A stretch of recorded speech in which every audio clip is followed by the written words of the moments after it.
Hello everyone, welcome to my YouTube channel. Friends, आज के class में हम लोग डिस्कस करने वाले हैं बोल्ट वैल्यू पर बेस्ड न्यूमेरिकल, यानी कि बोल्ट से अगर आपको क्वेश्चन आता है तो किस तरह से उसको सॉल्व करेंगे, उसके बारे में आज हम लोग डिस्कस करने वाले हैं। रिवीट पर बेस्ड हमने क्वेश्चन के लिए भी वीडियो बनाए हुए हैं और वेल्डिंग पर भी बेस्ड बनाए हुए हैं। सिर्फ बोल्ट वाला बाकी था, तो आज बोल्ट पर भी हमने ये वीडियो बनाने का देखते हैं कि ये न्यूमेरिकल में क्या पूछा हुआ है और हमें क्या कैलकुलेट करना है यहाँ पर। ठीक है, तो क्वेश्चन में calculate bolt value of 20 mm diameter bolt connecting in 10 mm plate in single shear and in double shear. Bolt का ग्रेड आपको दिया हुआ है 4.6। देखिए, ठीक है, क्वेश्चन में सबसे पहले हमें कहा क्या है कि बोला है कि आपको कैलकुलेट करना है बोल्ट वैल्यू को। उस बोल्ट वैल्यू बताइए जिसका डायमीटर 20 mm है और उस बोल्ट का ग्रेड जो है ये आपको दे दिया है 4.6। देखिए, ग्रेड 4.6 है, तो यहाँ से हम अल्टीमेट वैल्यू और यील्ड वैल्यू यहाँ से निकाल सकते हैं। अल्टीमेट वैल्यू क्या होता है कि जो पहला लेटर होता है ग्रेड का पहला लेटर, उसका 100 टाइम्स मल्टीप्लाई, यानी कि 4 × 100 हो जाएगा। ये हो जाएगा यील्ड अल्टीमेट वैल्यू, यानी कि 400 न्यूटन पर mm स्क्वायर में। एंड जो यील्ड वैल्यू होता है ये 400 का जो 6 पार्ट है, 400 × 0.6 यानी 60% हो जाता है, तो ये हो जाएगा 240 न्यूटन पर mm स्क्वायर का। ठीक है, तो ये अल्टीमेट और यील्ड वैल्यू आपको निकालने आनी चाहिए कि जो आपको ग्रेड दिया होगा 8.6 होगा तो वही 800 और 480 हो जाएगा यहाँ पर ये वैल्यू आपका। तो हमें ये चीज़ नहीं निकालना था इस क्वेश्चन में। हमें जो कैलकुलेट करना है ये बोल्ट वैल्यू कैलकुलेट करना है सिंगल शियर और डबल शियर में। देखिए, बोल्ट वैल्यू होता क्या है, बोल्ट वैल्यू सबसे पहले जानते हैं होता क्या है, तब तो आगे कैलकुलेट कर पाएंगे। इसका मतलब है कि हम जो शियर स्ट्रेंथ और बियरिंग स्ट्रेंथ, किसी भी बोल्ट का दो वैल्यू होते हैं, शियरिंग स्ट्रेंथ और बियरिंग स्ट्रेंथ। बोल्ट क्या या रिविट का भी, रिविट और बोल्ट में फ़र्क इतना है कि दोनों का अगर शेप वाइज बात करें तो बहुत फ़र्क हो जाएगा, एफिशिएंसी वाइज भी फ़र्क हो जाएगा, लेकिन कैलकुलेशन बेस्ड अगर बात करें तो दोनों का फॉर्मूला अलग अलग होता है। शेयरिंग और बियरिंग हमने क्यों लिया, शेयरिंग एंड बियरिंग जो बात है, या कोई भी रिविट है या बोल्ट है, अगर हम रिविट का डायग्राम बनाते हैं इस तरह से, ठीक है, रिविट का अगर डायग्राम बनाते हैं तो रिविट जो है अगर इस पर अप्लाइड लोड अगर इसके परमिसिबल वैल्यू से ज़्यादा होता है तो ये टूटेगा या फिर अपना शेप चेंज करेगा। टूटेगा तो बीच से कहीं से, जिस पार्ट से भी टूटे, तो जिस पार्ट से टूट करके ये अलग होता है, जिस पार्ट से टूट करके ये अलग हुआ, या तो ये टूटेगा, या तो रिपीट क्या होगा, टूट जाएगा, या तो ये रिपीट क्या करेगा, अपना शेप जो है चेंज कर लेगा। शेप अपना ये चेंज हो जाएगा, टेढ़ा हो जाएगा अगर ज़्यादा ये मजबूत हुआ तो, या तो ये शेयर हो जाएगा या तो ये बियरिंग होगा। ठीक है, तो इसी चीज़ को हम शेयरिंग और बियरिंग में कैलकुलेट करते हैं। तो इन दोनों में से जो वैल्यू मिनिमम होता है वो वैल्यू हो जाता है हमारा कौन सा, बोल्ट वैल्यू। उसको कहते हैं बोल्ट वैल्यू, या उसको कहेंगे रिविट वैल्यू। अगर रिविट के लिए कैलकुलेट करें तो उसको कहेंगे रिविट वैल्यू, अगर बोल्ट के लिए कैलकुलेट करें तो उसको कहेंगे बोल्ट वैल्यू। तो बात करते हैं इसके लिए फार्मूला कौन कौन से हैं, जिससे हमको पता चलेगा कि आखिर ये कितना कैसे में टूटेगा और कितना पर ये बियर होगा। बियर होना भी क्या है, एक तरह का फेलियर ही है, हमारा वर्क नहीं होगा अगर बियर भी हो जाता है, शेप भी अगर चेंज कर लेता है तो बोल्ट के केस में इसकी फार्मूला कुछ इस तरह से होती है, NN NS FU/√3 MB। Shear के लिए, बियरिंग के लिए फार्मूला अलग होगा, वो आगे आएगा तो मैं आपको फिर से बताऊंगा।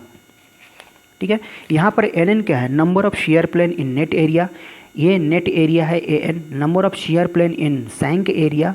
ठीक है, और शैंक एरिया का आपको ये एरिया हो जाता है। अल्टीमेट स्ट्रेंथ यहाँ पर है √3 है और gamma MB partial factor of safety है 1.25 यहाँ पे यूज करेंगे। NN क्या होता है, देखिए इससे पहले भी हमने एग्जांपल बता रखा है, अगर आपने पिछला वीडियो अगर नहीं देखे तो ज़रूर देख लें, तभी आपको ये पता चलेगा कि आखिर NN और AS होता क्या है।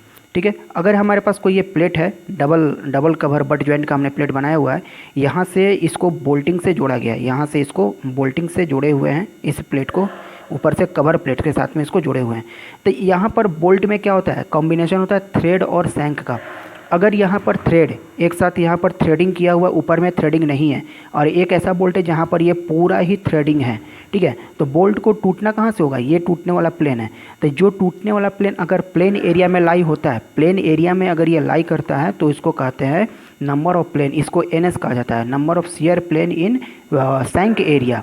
एंड ये होता है number of plane in threaded area NN। तो इस केस के लिए NN की वैल्यू 1 हो जाएगा और NS की वैल्यू भी 1 हो जाएगा। लेकिन इस केस की बात करेंगे तो दोनों ही प्लेन कहाँ हैं, दोनों ही प्लेन है आपको थ्रेडेड में, तो यहाँ पर NN की वैल्यू हो जाएगा 2 और NS की वैल्यू हो जाएगा यहाँ पर 0। ठीक है। तो क्वेश्चन में आपको ये मेंशन नहीं होता है, कई बार अगर मेंशन होता है तो इसके अकॉर्डिंग आपको वर्क करना है। अगर मेंशन नहीं है तो आप हमेशा डिजाइन करेंगे कि इसमें number of share plane net area से, ये डिजाइन करना सेफ होता है, इसलिए इसको हम लोग डिजाइन करते हैं। ठीक है, तो क्वेश्चन हमारा ये नहीं है, क्वेश्चन हम उसको कुछ अलग पूछा हुआ है। देखते हैं क्वेश्चन क्या पूछ रहा है। हमें शेयर प्लेन निकालना जरूर है, तो कैलकुलेशन हम उसका करेंगे। ठीक है, तो यहाँ पर हम ये मान के चलते हैं कि हमारे पास में जो शेयर प्लेन में एरिया है वो हमने शैंक एरिया नहीं प्रोवाइड किया है, टोटली को हमने प्रोवाइड किया हुआ है कौन सा, नेट एरिया। तो एन एन की वैल्यू हो जाएगा यहाँ पर एन एन की वैल्यू 1, और नेट एरिया का जो एरिया होता है बोल्ट का वो ओरिजिनल एरिया का 78% होता है, π/4 d²। ठीक है, तो डी की वैल्यू आपको दे रखा है कितना क्वेश्चन में, तो ये दे रखा है आपको 20 mm का। तो 20 mm यहाँ पर जब वैल्यू हमने पुट किया 0.78 डिवाइड π/4 इंटू और 20 का स्क्वायर, जब इसको पुट करेंगे तो ए एन की वैल्यू जो आएगी ये आ जाता है 245 mm² का। ये हमको मिल गया। ए एन की वैल्यू एन एन हो गया 1, और बाकी ये पोर्सन जो है एन एस वाला ये 0 हो जाएगा। एफ यू की वैल्यू हम ऑलरेडी निकाल चुके हैं, कितना है, तो ये है 400। ठीक है, ये है हमारे पास 400, एंड एफ वाई जो है ये 240 के लिए यूज करेंगे। ठीक है, तो ये दो वैल्यू हमको कैलकुलेट हो चुकी हैं। अब इन सारे वैल्यू को यहाँ पर हम पुट करेंगे, और सिंगल शेयर याद रखेंगे, ये सिंगल शेयर की बात किए हैं। सिंगल शेयर मतलब कौन सा, कि जो प्लेट आपने यूज किया हुआ है वो single share, single cover butt joint है, ये बट जॉइंट अगर ये है तो यहाँ से ऊपर से प्रोवाइड किया गया है। ठीक है, तो ये 1 यहाँ पर पुट किया है। यही डबल कवर के लिए बात करेंगे, डबल शेयर के लिए, तो यहाँ पर एन की वैल्यू क्या कर देंगे, 2 कर देंगे यहाँ पर। ठीक है, तो इसको पुट करते हैं वैल्यू को, V D S B equal to N N की वैल्यू 1, और एन एस ये जो हो जाएगा ये आ जाएगा 245, सॉरी ए एन है, और प्लस में ये 0 हो जाएगा, इंटू एफ यू की वैल्यू है 400 डिवाइड बाई √3 इंटू 1.25। जब इसको आप कैलकुलेट करते हैं तो ये आता है 45260 न्यूटन। ठीक है, इसको किलो न्यूटन में बदलेंगे तो 45.260 किलो न्यूटन हो जाता है। दोस्तों ये जो है ये आपका मिल गया कौन सा, वी डी एस बी मतलब कि शियर स्ट्रेस, शियरिंग स्ट्रेंथ हो गया बोल्ट का, कब, सिंगल शेयर में। जब बात डबल शेयर की करेंगे तो यही एन एन के जगह पर 1 के जगह 2 पुट कर देंगे। एन हमारा सेम रहेगा 245, प्लस में ये पार्ट हो जाएगा 0, क्योंकि हमने इसे एज्यूम करके नहीं चला है।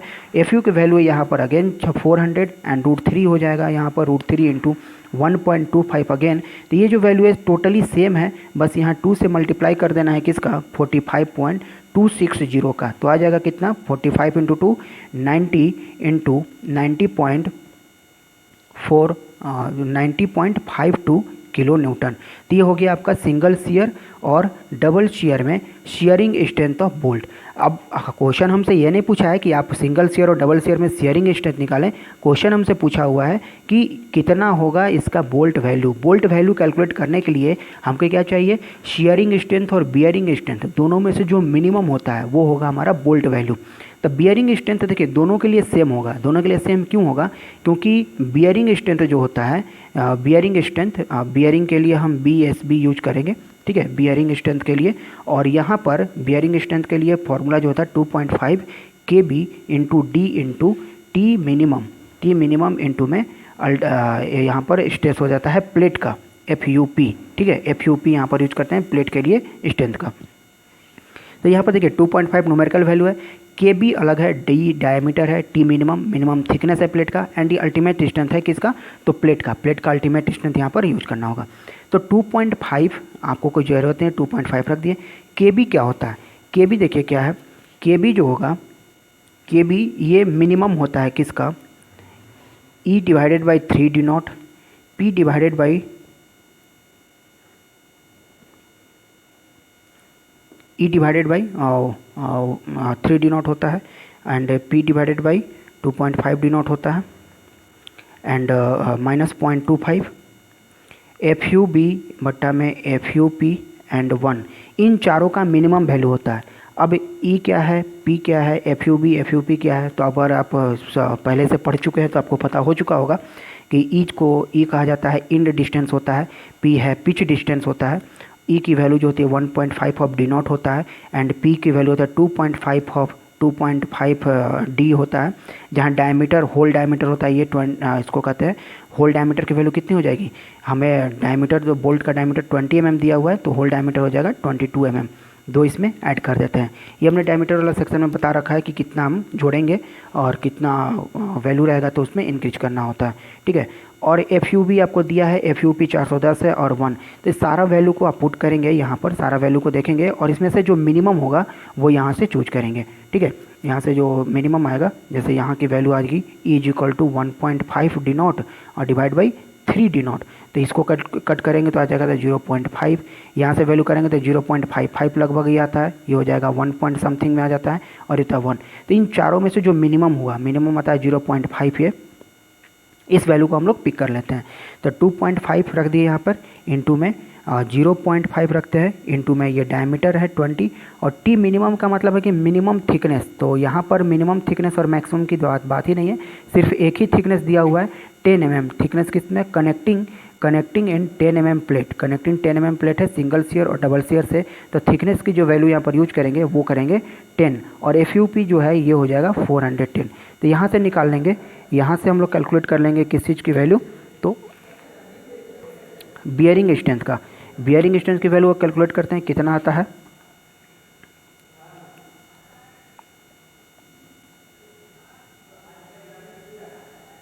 हाँ, बियरिंग स्ट्रेंथ यहाँ से कैलकुलेट करते हैं तो ये हो गया 102,500 किलो, सॉरी ये न्यूटन में हो जाएगा, जब इसको किलो न्यूटन बदलेंगे तो 102.5 किलो न्यूटन में आ जाता है। तो इस तरह से हमने बियरिंग स्ट्रेंथ और शियरिंग स्ट्रेंथ कैलकुलेट किए कि कितनी वैल्यू आएगी बियरिंग में, कितनी वैल्यू आएगी यहाँ पर शियरिंग का। बियरिंग सिंगल शेयर में हो या डबल शेयर में हो, बियरिंग सिंगल शेयर में हो या डबल शेयर में हो, दोनों ही वैल्यू हमारी सेम आने वाली है, क्योंकि यहाँ पर नंबर ऑफ शेयर प्लेन से मल्टीप्लाई नहीं हो रहा है, इसलिए इसमें सिंगल शेयर हो डबल शेयर हो कोई चेंजेज नहीं आने हैं। हाँ, नंबर ऑफ शेयर प्लेन से मल्टीप्लाई शेयर स्ट्रेंथ में है, इसलिए यहाँ पर चेंजेज आ गया क्योंकि इसका सीधे ये डबल हो गया। तो सिंगल शेयर में अगर बोल्ट वैल्यू पूछा जाए, सिंगल शेयर में बोल्ट वैल्यू अगर यहाँ पर पूछा जाए तो बोल्ट वैल्यू क्या होगा, तो इन दोनों में से मिनिमम, किसका मिनिमम 102 और 45, तो मिनिमम हो जाएगा 45.260 किलो न्यूटन, ये हो गया बोल्ट वैल्यू सिंगल शेयर का आंसर। लेकिन डबल शेयर में बोल्ट वैल्यू अगर पूछा जाए तो क्या आंसर होगा, बोल्ट वैल्यू डबल शेयर में, तो यहाँ पर 102 और ये 90 में जो मिनिमम होगा, ये 90 में जो मिनिमम होगा वो हो जाएगा हमारा बोल्ट वैल्यू, यानी कि यहाँ पर हो जाएगा 90.52 kilo Newton is the answer for bolt value in double share condition, ठीक है। तो आज के क्वेश्चन में ये पूछा था कि आप बोल्ट वैल्यू बताएं सिंगल शेयर में और डबल शेयर में। तो डबल शेयर और सिंगल शेयर में हमने कैलकुलेट किए हैं कि कितनी होगी इसकी बोल्ट वैल्यू। तो सिंगल शेयर में बोल्ट वैल्यू आ गया था 45.26 और डबल शेयर में बोल्ट वैल्यू है 90.52 का। तो आज के क्लास में इतना ही। अगर हमको उम्मीद है कि आपको ये क्वेश्चन समझ में आया होगा। अगर आपको कोई भी डाउट है तो आप हमें कमेंट करके पूछ सकते हैं, ठीक है। तो मिलते हैं नेक्स्ट क्लास में अनदर एग्जाम्पल के साथ में। आज के लिए इतना ही।